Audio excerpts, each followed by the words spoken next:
টক ঝাল মিষ্টি তেঁতুলের বা ইমলির চাটনি বানানোর জন্য অবশ্যই আমাদের প্রয়োজন পাকা তেঁতুল। আমি এখানে 500 গ্রাম পরিমাণে পাকা তেঁতুল নিয়েছি। আর তেঁতুলটাকে আমি প্রথমে গরম জলে ভিজিয়ে রাখবো। আর এখানে কিন্তু আমি জলটা একদম ফুটন্ত গরম জল ব্যবহার করছি। ফুটন্ত গরম জলে 30 মিনিট যদি তেঁতুল এইভাবে ভিজিয়ে রাখা হয়, তাহলে তেঁতুলের পাল্পটা কিন্তু খুব সহজে বার করে নেওয়া যায়। অনেকে আবার এটা ওভারনাইট ভিজিয়ে রাখেন। আপনারা চাইলে অবশ্যই ওভারনাইট তেঁতুলটা নর্মাল জলে ভিজিয়ে রাখতে পারেন। আচ্ছা, আমি একটা স্পেশাল মসলা তৈরি করব। তার জন্য নিচ্ছি 1 টেবিল চামচ গোটা ধনে, হাফ টেবিল চামচ গোটা জিরে, হাফ টেবিল চামচ গোটা মৌরি, এর সাথে একটা তেজপাতা, দুটো শুকনো লঙ্কা নিচ্ছি, আর একটা হাফ ইঞ্চি দারচিনির টুকরো ব্যবহার করব। আর ব্যবহার করব 8 থেকে 10টা মতন গোটা গোলমরিচ। এই গোটা মশলাগুলো আমি একটা কড়াইয়ের মধ্যে রোস্ট করে নেব। তার জন্য কড়াইটাকে প্রথমে ভালো মতন গরম করে নেব। কড়াইটা ভালো মতন গরম হয়ে গেলে আমি একত্রিত করে রাখা মশলাগুলো দিয়ে দিচ্ছি গরম কড়াইয়ের মধ্যে। গ্যাসের ফ্লেমটাকে লো মিডিয়ামে রেখে মিনিট দুয়েক আমি মশলাটা রোস্ট করে নেব। তবে খেয়াল রাখবেন মশলা যেন পুড়ে না যায়। মশলা যদি পুড়ে যায় তাহলে কিন্তু মশলার স্বাদ একদম নষ্ট হয়ে যাবে। আর মশলাটা ভাজা হয়ে গেলে বা রোস্ট করা হয়ে গেলে একটা সুন্দর গন্ধ বেরোতে শুরু করবে। আমি 2 মিনিট পর এই গোটা মশলাগুলো একটা আলাদা প্ল্যাটারের মধ্যে নামিয়ে নিলাম আর ঠান্ডা করে নিচ্ছি। মশলাটা ঠান্ডা হোক ততক্ষণে আমি 8 থেকে 10টা মতন খেজুর নিয়েছি। খেজুরের বীজগুলো আলাদা করে নেব। এইভাবে যদি খেজুর ব্যবহার করা হয় তেঁতুলের চাটনি বা ইমলির চাটনিতে, তাহলে রংটা ভীষণ ভালো আসে আর খেতেও কিন্তু বেশ অন্যরকম লাগে, বেশ ভালোই লাগে। দোকানে বিভিন্ন রকম চটপাটা চাট কিংবা ফুচকার দোকানে যে ফুচকার সাথে তেঁতুলের চাটনি দেওয়া হয়, তাতে কিন্তু অবশ্যই খেজুর ব্যবহার করা হয়ে থাকে। আচ্ছা, অপরদিকে মশলাটা ঠান্ডা হয়ে গেছে। আমি গ্রাইন্ডিং জারের মধ্যে নিয়ে এটা একটা পাউডার বানিয়ে নিচ্ছি। তবে এই পাউডারটা কিন্তু খুব বেশি মিহি করার প্রয়োজন নেই। একটু যদি দানা দানা থাকে তাহলে কিন্তু বেশ ভালোই লাগে। আচ্ছা, অপরদিকে আমি ওই একই গ্রাইন্ডিং জারের মধ্যে নিয়ে নিলাম আগে থেকে বীজ আলাদা করে রাখা খেজুর। খুব সামান্য একটু জল দিয়ে এটার একটা পেস্ট বানিয়ে নেব। দেখুন খেজুরের পেস্ট বানানো হয়ে গেছে। অপরদিকে 30 মিনিট হয়ে গেছে। দেখুন তেঁতুলের থেকে তেঁতুলের পাল্পটা সম্পূর্ণ আলাদা হয়ে গেছে। আমি হাত দিয়ে একবার তাও এইভাবে একটু ঘষে নেব যাতে তেঁতুলের পাল্পটা সম্পূর্ণ আলাদা হয়ে যায়। আচ্ছা, এবার আমি একটা পাত্র নিচ্ছি। এর মধ্যে আমি একটা বড় ছাঁকনি নিয়ে নেব। এবার এই ছাঁকনির মধ্যে তেঁতুলের পাল্পটা এইভাবে ছেঁকে নেব। এতে করে কি হবে, আমাদের এই যে তেঁতুলের বীজগুলো রয়েছে সেগুলো কিন্তু আলাদা হয়ে যাবে। হাত দিয়ে এইভাবে একটু ঘষে ঘষে নেব যাতে সম্পূর্ণ তেঁতুলের পাল্পটা আলাদা হয়ে যায় আর তেঁতুলের বীজটাও কিন্তু আলাদা হয়ে যায়। খুব সামান্য একটু জল দিলাম যাতে সম্পূর্ণ তেঁতুলের পাল্পটা আমরা আলাদা করে নিতে পারি। তবে তেঁতুলের পাল্প বা তেঁতুলের কাই আলাদা করবার জন্য অতিরিক্ত পরিমাণে জলের ব্যবহার কিন্তু একেবারে করা চলবে না।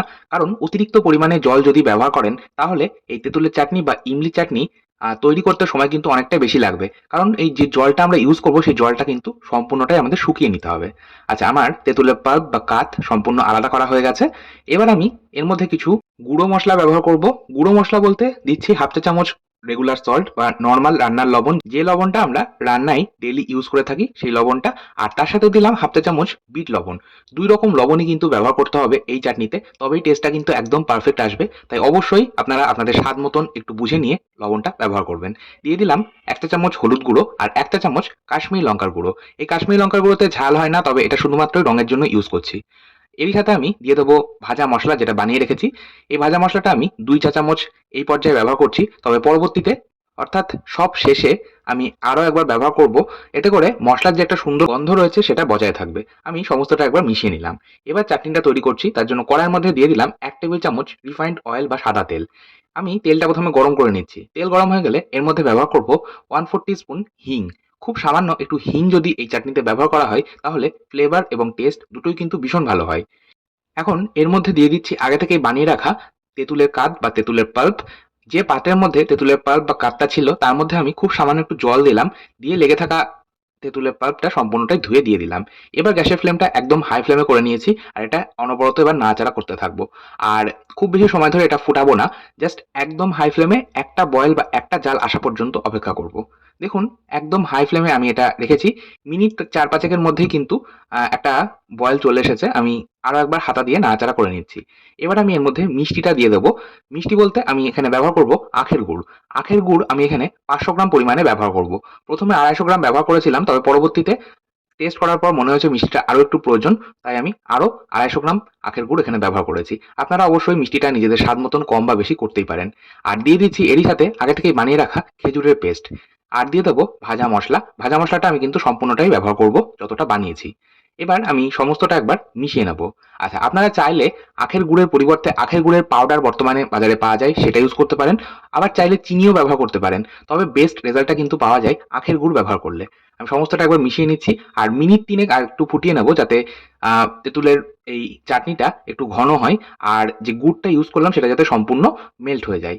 দেখুন মিনিট ২ পর আমি গ্যাসের ফ্লেমটাকে অফ করে দিচ্ছি। এর থেকে বেশি আর ঘন করব না, কারণ ঠান্ডা হওয়ার পর এটা কিন্তু বেশ জমে যাবে। এবার আমি সম্পূর্ণ এটা ঠান্ডা করে নিয়েছি। আমি ৫ ঘন্টা এইভাবেই রেখে দিয়েছিলাম। এখন ৫ ঘন্টা পর একটা পরিষ্কার কন্টেনারের মধ্যে এটা ঢেলে নিচ্ছি। এইভাবে তেঁতুলের চাটনি আমি বানিয়ে বাড়িতে স্টোর করে রাখি। এই চাটনিটা আমি ফ্রিজে রাখি, নরমাল ফ্রিজে। মোটামুটি ৭ থেকে ৮ মাস কিন্তু ভালোই থাকে। তারপর যেকোনো চটপাটা চাট বাগেরাতে আপনারা এটা ইউজ করতে পারেন। আমি বিভিন্ন রকম চটপাটা চাট রেসিপি শেয়ার করেছি। আপনারা দেখেছেন সেখানে নিশ্চয়ই একটা তেঁতুলের চাটনি আমি ইউজ করি। সেই তেঁতুলের চাটনির রেসিপিটা আজকে আমি আবারও একবার শেয়ার করলাম। আজকের মতো এই পর্যন্তই। আবার চলে আসবো নতুন কোনো ভিডিও নিয়ে। ভালো থাকুন, সুস্থ থাকুন। ধন্যবাদ।